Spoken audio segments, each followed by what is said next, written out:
Dios les bendiga en este día a cada uno de ustedes y también damos la más cordial bienvenida a toda aquella persona que se integra a este canal, como también a la congregación.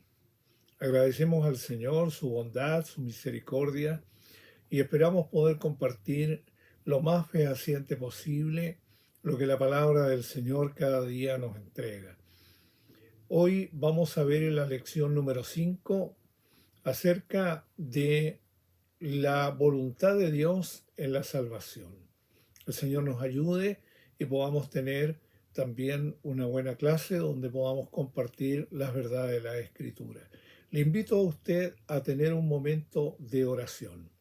Dios y Padre, queremos darte gracias, Señor, por tu bondad, por tu misericordia, por todas aquellas cosas, Señor, que solamente tú puedes hacer en la vida de cada uno de los seres humanos. Tu Señor es un Dios de milagros, un Dios de sanidades, un Dios que da oportunidades a cada una de las personas. Señor, gracias por tu misericordia, por tu bondad y principalmente gracias por esta salvación tan grande que tú nos has dado. Ayúdenos, Señor, no solamente en este día, sino cada día de nuestra vida para que podamos responder también a aquella bondad que usted ha tenido con nosotros. Agradecemos todo, Señor, en el nombre de su Hijo amado Jesús, nuestro Salvador y Señor. A usted sea honra, sea gloria, sea alabanza por siempre. Amén y amén. Gloria al Señor. En este mismo sentir, en este mismo espíritu, vamos a leer en la palabra del Señor la carta del apóstol Pablo a los Efesios en el capítulo 1 a partir del verso 3 en adelante. Dice así entonces la palabra del Señor. Bendito sea el Dios y Padre de nuestro Señor Jesucristo, que nos bendijo con toda bendición espiritual en los lugares celestiales en Cristo, según nos escogió en Él antes de la fundación del mundo, para que fuésemos santos y sin mancha delante de Él, en amor, habiéndonos predestinado para ser adoptados hijos suyos, por medio de Jesucristo según el puro afecto de su voluntad, para alabanza de la gloria de su gracia, con la cual nos hizo aceptos en Él amado, en que tenemos redención por su sangre, el perdón de pecados, según las riquezas de su gracia, que hizo sobreabundar para con nosotros en toda sabiduría e inteligencia, dándonos a conocer el misterio de su voluntad, según su beneplácito, el cual se había propuesto en sí mismo, de reunir todas las cosas en Cristo, en la dispensación del cumplimiento de los tiempos, así las que están en los cielos como las que están en la tierra. En él asimismo tuvimos herencia, habiendo sido predestinados conforme al propósito del que hace todas las cosas, según el designio de su voluntad, a fin de que seamos para alabanza de su gloria, nosotros los que primeramente esperábamos en Cristo. En él también vosotros, habiendo oído la palabra de verdad, el evangelio de vuestra salvación, y habiendo creído en él, fuisteis sellados con el Espíritu Santo de la promesa, que es las arras de nuestra herencia, hasta la redención de la posesión adquirida para alabanza de su gloria. Gloria sea al Señor. Cuando hablamos acerca de la salvación, no podemos dejar de lado estas palabras que de pronto resuenan mucho en nuestra mente, como también en el lenguaje habitual de los cristianos. ¿Cuál es el significado, por ejemplo, de la elección? En relación con la salvación, la elección es el acto de la gracia de Dios por el cual Él escoge en Cristo Jesús para salvación a todos los que Él sabe, digamos de antemano, o un previo conocimiento, que aceptarán y permanecerán en su fe en Él. La responsabilidad que asume en este caso el hombre, ya que Dios es el que ofrece la salvación a todas las personas, y esta salvación es hecha posible por el sacrificio de Cristo. Entonces, nosotros sí tenemos como seres humanos una responsabilidad ante nuestro Dios también. Es porque nuestra salvación depende de que aceptemos nosotros el sacrificio de Cristo, que continuemos en la fe también, permaneciendo en Él, siguiéndole en Él, andando en sus pasos. Esta selección divina tiene que ver, ¿no es cierto?, con este acto de la gracia de Dios, por el cual Él ha de seleccionar como suyos a los que aceptan esta gran oferta de salvación en Cristo. Debido a que Dios posee un previo conocimiento, Él sabe, por supuesto, de antemano quiénes habrían de aceptar y quiénes aceptan su oferta y van a perseverar en su fe. En esta definición que hace o que hacemos de la gracia de Dios, donde se ofrece salvación a todos en Cristo Jesús.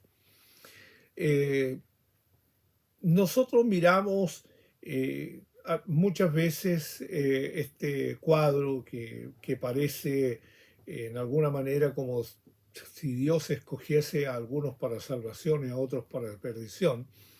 Pero no es así, porque también hay una responsabilidad en cada persona de poder recibir y de poder aceptar esta oferta, como lo decía anteriormente, de recibir o aceptar a Cristo como su Señor y Salvador. Y mantenerse en la fe en nuestro Señor, ¿ya? Entonces, Él ha decidido desde siempre escoger o salvar a las personas, ¿ya? Merecieran o no de su gracia, el amor de Dios es tan grande que puede llegar a toda persona. Tal como lo dice el apóstol Pablo en el pasaje que leíamos, los escogió para que fuesen santos y sin mancha, para ser adoptados como hijos y para la alabanza de su gloria, para recibir una herencia eterna. Entonces Dios ha provisto salvación. El hombre en sí ha buscado, como dice el libro de Eclesiastés, muchos males, ha buscado permanentemente una vida de pecado, alejado de Dios, alejado de todo lo que, de las promesas del Señor y de todo lo que el Señor ofrece. Entonces ha decidido una vida prácticamente sin Dios. Pero ahí está el Señor con los brazos abiertos para recibirle, para que esta salvación, ¿no es cierto?, que Él ha provisto, sea para todas las personas, ¿ya?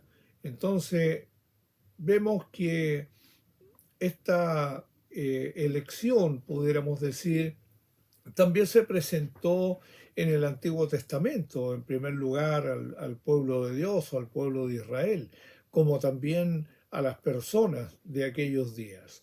Entonces vemos que esta elección del Antiguo Testamento como también del Nuevo refleja en alguna manera esta idea de Dios o el amor tan grande que Dios tiene para con el ser humano. En el Antiguo Testamento existe una palabra que es bahar y se usa con mayor frecuencia, que significa escoger, seleccionar. Esta palabra se usa 164 veces y en más de 100 se refiere a la forma como Dios escoge, como Dios hace. Y esto es importante nombrarlo, ¿ya? Porque nosotros vemos que Dios allí en el Antiguo Testamento, por citar algunos textos, en Primera de Samuel 10:24 o en Segunda de Crónicas capítulo 6, verso 6, o Segunda de Crónicas capítulo 7, verso 16, habla acerca de esta elección. Pasamos por alto algunos textos en la lectura por el limitado tiempo también que podemos tener. Entonces vemos esta forma de escoger, cómo Dios escoge, cómo se relaciona con las personas, ¿ya? El lugar o cómo se refiere al pueblo de Israel. ¿ya? Y mencionamos Deuteronomio capítulo 7, verso 7, porque no hay una cualidad especial de Israel para explicar por qué llegó a ser un pueblo escogido o un pueblo especial dentro de todos los demás pueblos, ¿ya? Algo, dice Moisés, insignificante entre todos los pueblos. Bien, entonces la elección de Israel como pueblo de Dios también ha constituido un privilegio grande, y un privilegio santo, pero esta forma de escoger impuso una gran responsabilidad sobre el pueblo escogido.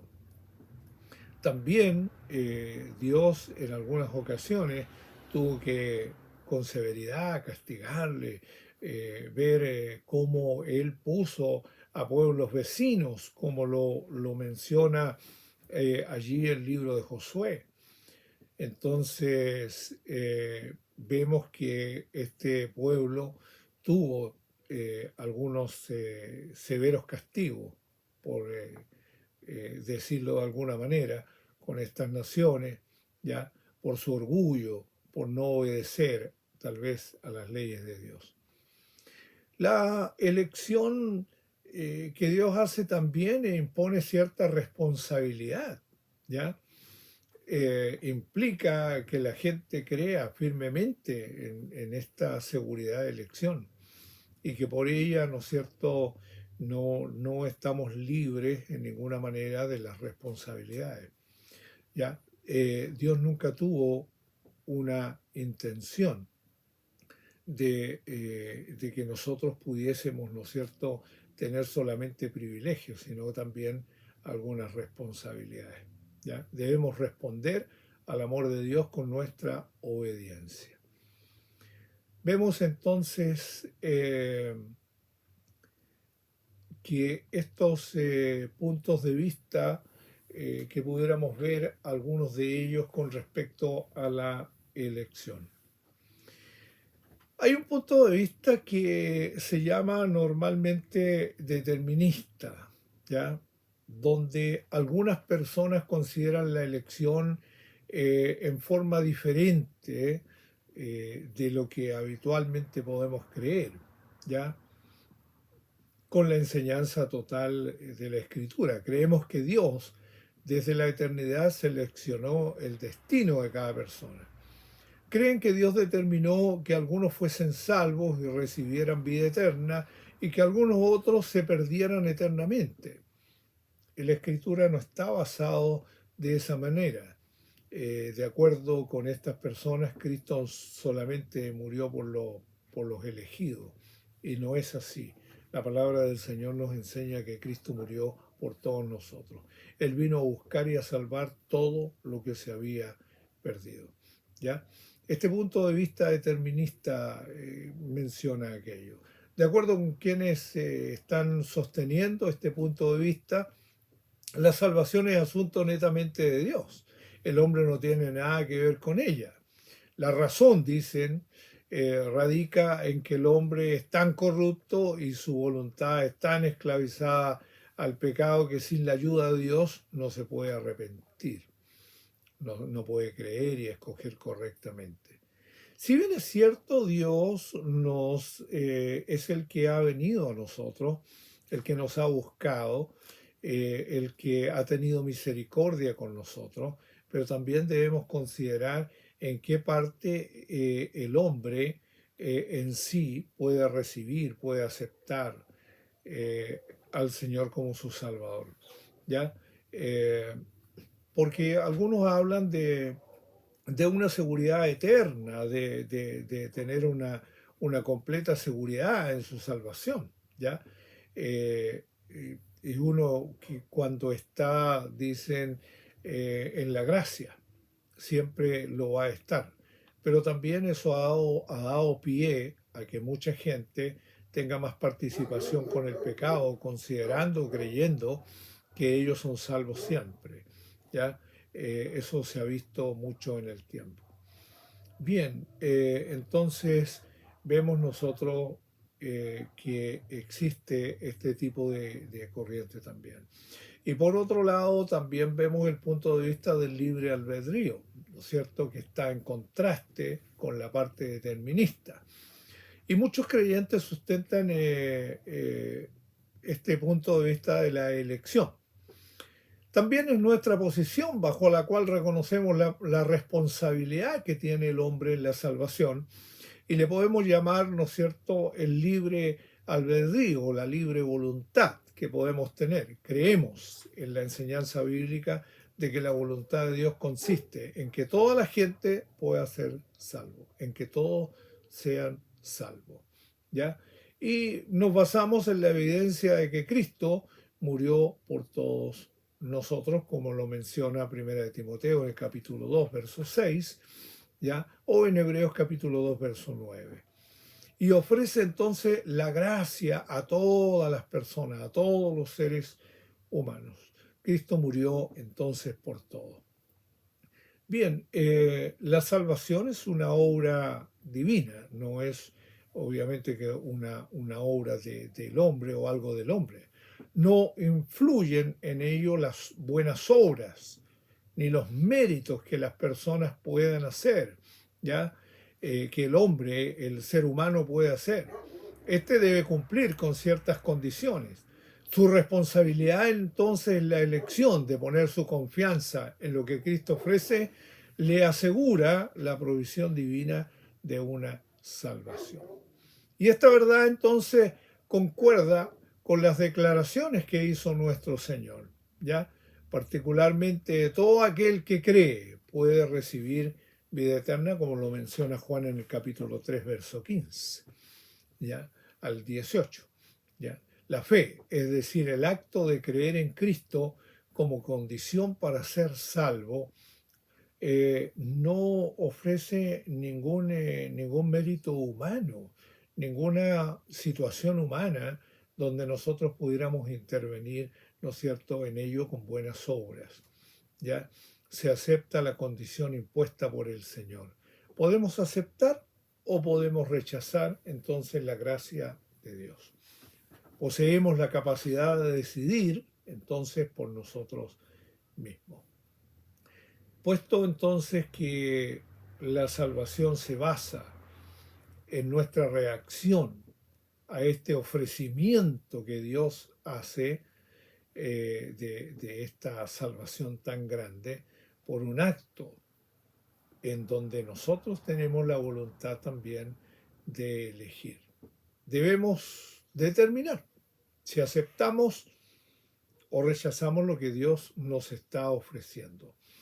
Entonces, podemos ver algunas características. La elección consiste en que Dios escoge a todo aquel que desee ser salvo. Dios escoge a todo aquel que desee ser salvo, ¿ya? Millares y millones de creyentes en el mundo sustentamos un punto de vista donde creemos que la salvación es lo suficientemente amplia como para incluir a todo aquel que desee ser salvo. Las puertas están abiertas en la salvación. Las puertas no se han cerrado. Los brazos del Señor no se han acortado para salvar, así lo dice la Escritura. Creemos que Dios, debido a este previo conocimiento, ¿no es cierto?, que Él tiene de las personas que van a aceptar el Evangelio, que se van a mantener allí en la salvación, a estos entonces de antemano, desde la eternidad, Dios ha previsto, ¿ya? Previamente, destinados previamente para vida eterna. La posición entonces de este libre albedrío consiste en que Dios sabía de antemano el destino eterno de cada persona. Pero no lo determinó en sí, sino que cada persona puede tomar decisiones. Bien, la elección entonces es un acto soberano de Dios. Dios no tenía la obligación de elegir a nadie. Todos los hombres, por su pecado, merecen la condenación delante de Dios. Por tanto, todas las personas que bien pudieran ser justamente condenadas, hoy día tienen la oportunidad de salvación. La elección es un acto de gracia porque todos los escogidos, ¿no es cierto?, eran indignos. Dios nos escogió en base a los méritos de su Hijo. Escogió a los que Él sabía de antemano que habrían de creer, como lo menciona Romanos en el capítulo 8, versos 29 y 30. Dios le concede a toda la gente la capacidad necesaria para hacer una elección respecto a aceptar a Cristo y a su salvación. Este previo conocimiento de Dios, lo que cada persona, ¿no es cierto?, debiera considerar, que va a ser algo en el cual Dios elige, escoge, llama, ya, para salvación a quienes decidan someterse a Él. Bien, miramos entonces esta elección en la Escritura, en la Biblia. ¿Cómo identificamos aspectos de la elección? En algunas ocasiones nos inclinamos a recurrir a una o dos fuentes de prueba para respaldar entonces nuestras ideas o también nuestros prejuicios sobre ciertos temas. Sin embargo, si queremos ser justos en nuestros esfuerzos, por comprender un tema debemos compilar la evidencia disponible, evaluar todos los datos relacionados y entonces podemos llegar a una muy buena conclusión. Miramos entonces, miremos y observemos algunos textos, por ejemplo el de Juan capítulo 14, versos 13 y 14. Puede recibir cualquier cosa que se pida en el nombre de Cristo. Pero cuando consideramos el caso con mayor determinación, leámoslo en la Escritura. Entonces, Juan capítulo 14, versículo 13 y 14. Y todo lo que pidieres al Padre en mi nombre lo haré, para que el Padre sea glorificado en el Hijo. Si algo pidieres en mi nombre, yo lo haré. Cualquier persona pudiese considerar, ¿no es cierto?, que lo que pida en el nombre de Cristo va a ser de esa manera. Pero debemos considerar, ¿no es cierto?, o determinar u observar que detrás de esta misma promesa, ¿no es cierto?, hay algunas condiciones, obviamente. Hay algunas condiciones. No podemos llegar y decir todo lo que pidamos, ¿ya? Entonces debemos considerar que en la misma escritura también vamos a encontrar respuesta. La Biblia se ha dicho que es la respuesta a las mismas interrogantes que tiene la escritura, ¿ya? Así que podemos sacar de allí algunas conclusiones. Miramos entonces esta preordenación o predestinación, como se ha mencionado. ¿Cuál es el significado de esto? Reconocer, ¿no es cierto? Llegamos a esta palabra que es importante también dentro de este estudio, con respecto al propósito de Dios para la salvación, o que la voluntad de Dios, ¿ya?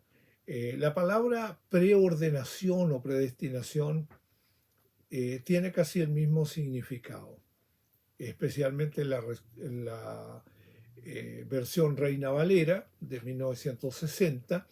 La palabra predestinó y predestinado se usan solo 5 veces. En Romanos 8, 29 y 30. Y en 1 Corintios 2, 7. Y la Biblia de las Américas traduce la palabra en estos versos de igual manera. Y la versión popular usa palabras que significan lo que de antemano Dios había decidido. Es decir, algo que estaba previsto desde la eternidad. ¿Podemos usar la palabra preordenación? Claro que la podemos usar. porque también algunas personas creen que la predestinación se refiere en alguna medida a un acto arbitrario y determinista de parte de Dios. Es decir, Dios lo dice así y así es. Tal punto de vista, ¿no es cierto?, alienta a otro tipo de cosas. En el cristianismo no sustentamos un punto de vista que algunos le llaman fatalista también, ¿no? De la elección. Creemos que Dios es soberano, pero también creemos que ha creado, ¿no es cierto?, en las personas la voluntad de recibirle, de aceptarle o de rechazar, de resistir a su voluntad. Y la Biblia también lo demuestra, cómo las personas pueden resistir el llamamiento del Espíritu Santo a la salvación y perderse o terminar perdiéndose finalmente.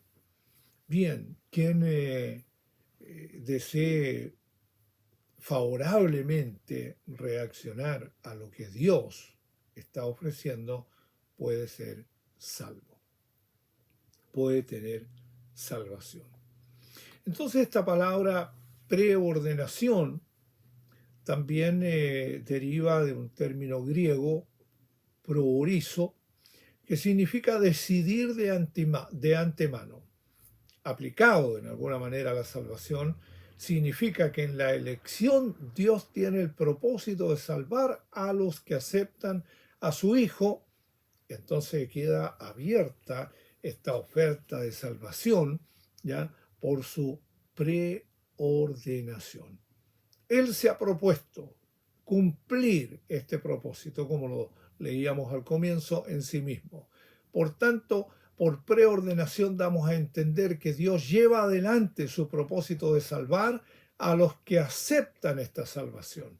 En otras palabras, ya ha provisto lo necesario para quienes Él sabía de antemano que le habían de aceptar o recibir, en el caso de su Hijo Jesucristo. Bien, podemos entonces considerar la enseñanza sobre la elección y la preordenación en una forma equilibrada, ya en lo que presenta la Escritura. La elección armoniza con la enseñanza bíblica sobre la soberanía de Dios y la responsabilidad que tienen los hombres.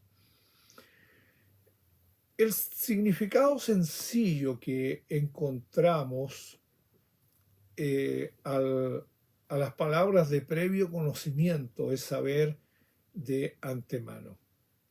Pudiéramos nosotros leer entonces en Romanos capítulo 8, verso 28, ya que lo hemos mencionado también. Romanos capítulo 8, verso 28 al 30. Y sabemos que a los que aman a Dios, todas las cosas les ayudan a bien. Esto es, a los que conforme a su propósito son llamados. Muchas veces nos quedamos con la mitad del texto solamente. Todas las cosas les ayudan a bien. Esto es, a los que conforme a su propósito son llamados. Porque a los que antes conoció, también los predestinó para que fuesen hechos conforme a la imagen de su Hijo, para que Él sea el primogénito entre muchos hermanos. Y a los que predestinó, a estos también llamó. Y a los que llamó, a estos también justificó. Y a los que justificó, a estos también glorificó. A los que antes conoció, también entonces los predestinó para que fuesen hechos conforme a ¿qué cosa? A la imagen de su Hijo Jesucristo, para que Él sea el primogénito entre muchos hermanos. Bien, Pablo, ¿no es cierto?, está manifestando allí a los romanos y también a nosotros que a los que conforme a este propósito que Dios ha tenido, Él los ha elegido, Él los ha llamado. ¿Ya?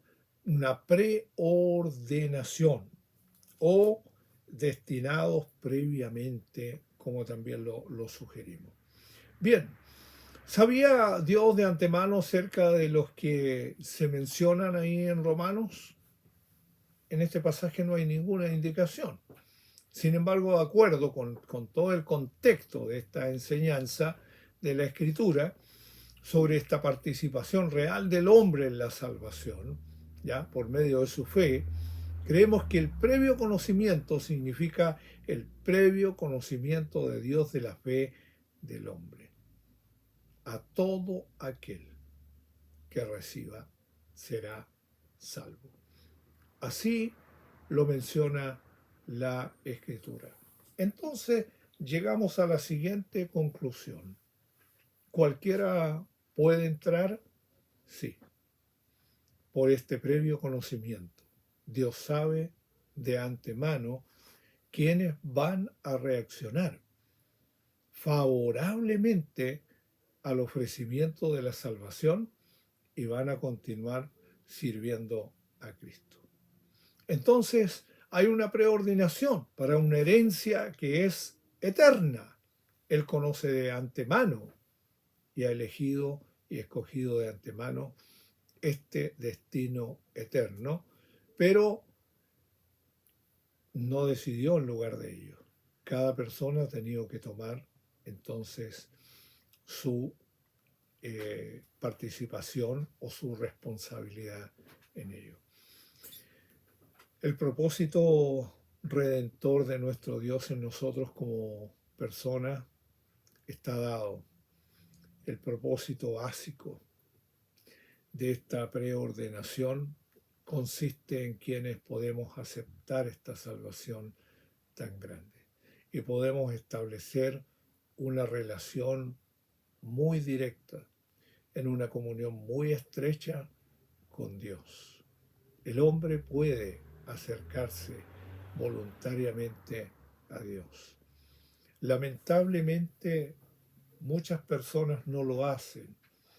Y tal vez muchas personas viven en una nebulosa, pudiéramos decir, o en un estado en que prefieren no recibir, no aceptar algo que no merecen.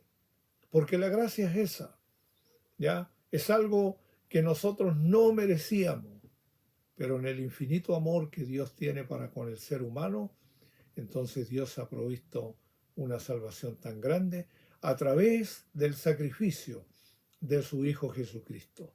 Estamos en Él y debemos permanecer en Él. Gracias Dios por ello. Gracias le damos al Señor y también le damos gracias, ¿no es cierto?, al Espíritu Santo que nos pudo convencer de justicia, de pecado y de juicio. Agradecemos al Señor por ello.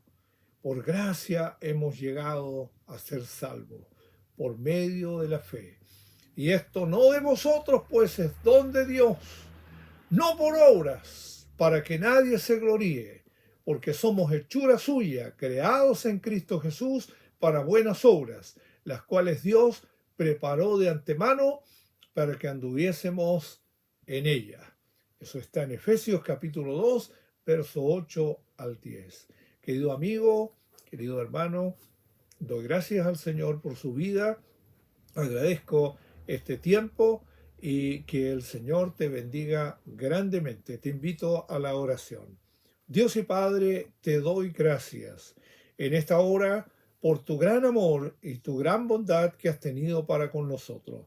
Gracias, Señor, porque también asumimos una responsabilidad nosotros en recibir, en aceptar esta gran oferta de salvación que ha venido a todos nosotros.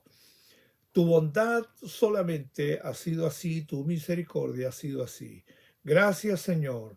Gracias por proveer, Señor, esta salvación. Es cierto que ha costado un precio de sangre. Es cierto que ha costado un alto precio, ha sido pagado por nosotros en la cruz del Calvario por su Hijo Jesús. Señor, gracias por ello. Recordamos permanentemente que nosotros somos salvos por medio de la fe en Cristo Jesús. A usted sea honor, sea gloria y alabanza, y bendiga a cada una de las personas que en esta hora nos ven. A usted sea todo honor. En el nombre de Jesucristo, nuestro Salvador y Señor. Amén y amén.